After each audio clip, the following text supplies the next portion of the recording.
Forest ইসলামী life ইন্স্যুরেন্সে Rangpur zonal office সংশ্লিষ্টরা গ্রাহকদের বীমার টাকা পরিশোধ না করে অফিসের মালপত্র বিক্রি করে উধাও হয়েছেন বলে অভিযোগ উঠেছে। এতে বীমা পলিসির প্রায় 137 কোটি টাকা ফেরত না পেয়ে ক্ষোভে ফেটে পড়েছেন গ্রাহকরা।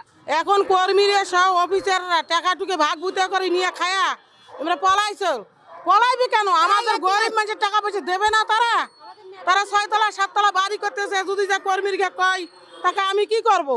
এখন আমাকে এখানে ঢোকাইছে কেন? এখন সরকারের কাছে আমার দাবি, সরকার যে কোনো রূপে হোক আমার ধন আমাকে ফেরি দাও, আমার টাকা পয়সা আমাকে ফেরি দাও।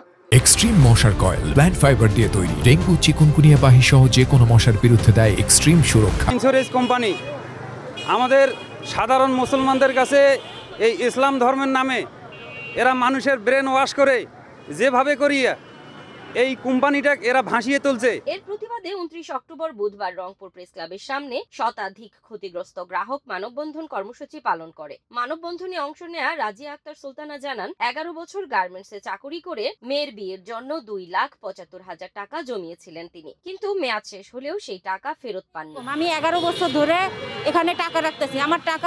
আমার ক্যাশ টাকায় হলো 2,75,000 টাকা, আর আছে আমার 1 বছর মেয়াদ। আমি আমার মেয়ের জন্য টাকাটা রাখছিলাম। আমি গার্মেন্টসে চাকরি করি, কষ্ট করে টাকাটা অনেক জমাইছিলাম, যে টাকাটা দিয়ে আমার মেয়েকে দিয়ে দেবো। এখন আমি কার কাছে টাকাটা চাবো? কোথায় যাব? কার কাছে যে বললে আমরা টাকাটা পাবো? ভুক্তভোগীরা জানান, ফরেস্ট ইসলামী লাইফ ইন্স্যুরেন্সের রংপুর অফিসের কর্মচারীরা গত কয়েক মাস ধরে গ্রাহকদের টাকা পরিশোধে গড়িমসি করছিলেন। পরে হঠাৎ করেই অফিস বন্ধ করে অদৃশ্য হয়ে যান তারা। মানববন্ধন করতেছি রংপুর ফরেস্ট ইসলামী লাইফ ইন্স্যুরেন্স কোম্পানি লিমিটেডের আওতায়। আমরা রংপুর জোনে 70 থেকে 80,000 গ্রাহকের এই জামানতকৃত টাকাগুলো আমাদের 2,000 কোটি টাকার বেশি। এই টাকাগুলো আমাদের জমাকৃত টাকা ম্যাচিউরড হয়েছে, কারো 5 বছর, কারো 6 বছর, কারো 3 বছর, কারো 2 বছর থেকে। আমাদেরকে বিভিন্ন সময় বিভিন্ন অজুহাত দেখে আমাদেরকে টাকাগুলো তারা দিতেছে না। ইদানিং গত শনিবারে আমরা দেখেছি তারা ওর অফিস গটিয়ে পালিয়ে যাওয়ার চেষ্টা করছে। মানববন্ধন শেষে ভুক্তভোগীরা একটি বিক্ষোভ মিছিল করে জেলা প্রশাসকের কার্যালয়ের সামনে গিয়ে স্মারকলিপি প্রদান করার ঘোষণা দেন।